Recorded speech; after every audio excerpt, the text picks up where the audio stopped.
is to receive information on the activities of the Future Transportation Funding Subcommittee and related efforts. Okay, Kevin, I'll turn it over to you again to report on our little committee. So good afternoon, Chair, Vice Chair, Board members. So this is an information item. The staff report describes the activities of the Future Transportation Funding Subcommittee between April and June, as well as related efforts. So as a reminder, in February, the STA Governing Board created this subcommittee to look at the practicality of future transportation funding and make recommendations to the full board. The subcommittee has looked at the following topics: local transportation needs, revisions from prior efforts, practicality of future transportation funding, process, timeline, and community engagement. So this item provides a very transparent summary of the work to date. So I think this is really good to get out. And I want to thank the subcommittee members, Eric Guerra, Rosario Rodriguez, Bobby Singh Allen, Donald Terry, Rich Desmond, as well as our advisory citizen members, John Rector from who's a district representative for Operating Engineers Local Unit Number 3, as well as Deb Banks, who's the executive director of the Sacramento Area Bicycle Advocates. Well, first, thank you for putting this together. I know when we initially assembled this group, I mean, the thought was that we would come with some kind of recommendation to the board, but I think we quickly realized with some of the polling efforts going on, we kind of pivoted and really just made it an opportunity to hear from a lot of different stakeholders. So I do think it was effective in that regard. I think after polling results, we can certainly reform if need be and make that recommendation. And I'd like to ask, I was approached several months ago by members of the business community to help fundraise and look at putting together a process in which we had polling done that I believe should be, and I think is very unbiased, nonpartisan. Whatever this body decides in the future of whether or not to go forward with a measure is way up in the air at this point, obviously.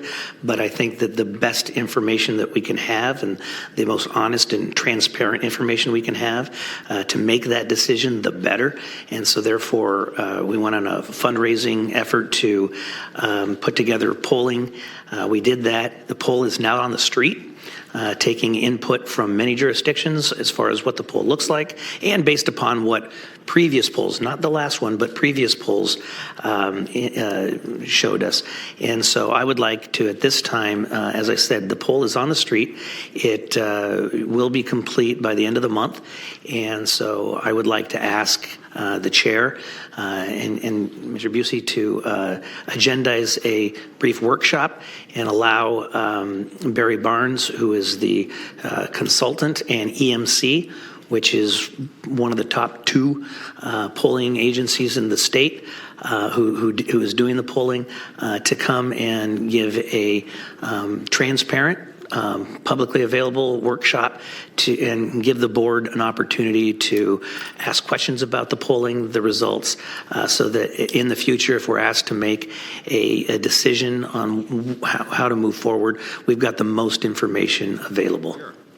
Thank you, Mr. Chair.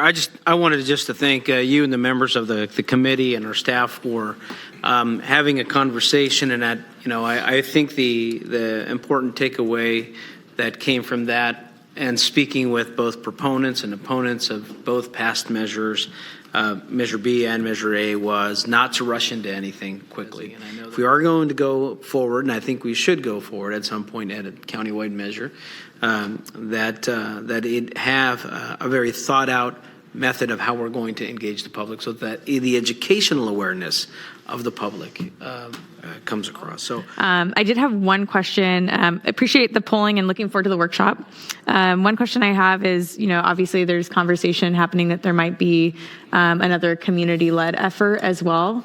And so I'm wondering if that came up in your conversations at all, and if you were able to maybe get a presentation from those folks. But we had heard a lot of different about different efforts going on by different groups, but we never got any kind of formal presentation by someone who's spearheading one of those independent efforts. By the time we concluded our meeting time, there hadn't been anything released. Now, subsequently, since then, we have had conversations with some of those lead efforts, but it was after our committee had already concluded. And it sounds, and at least my understanding is that that's still evolving in its state, anyways. So. Okay, good to know. As we learn of other organized efforts, I mean, obviously, all these things have to be discussed here at this board so we can make fully informed decisions about what's going on in the county, and to the extent we can coordinate our efforts, because I think there's a lot of, obviously, value in that. So, Director Hume. Thank you, Chair. I apologize. I don't remember which speaker said this, but the admonition to be methodical about it and not rush into it.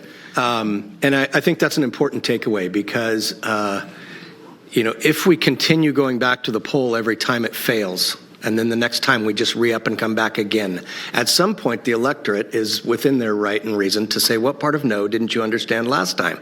And we're going to wear them out and we're going to turn them off. And so I think...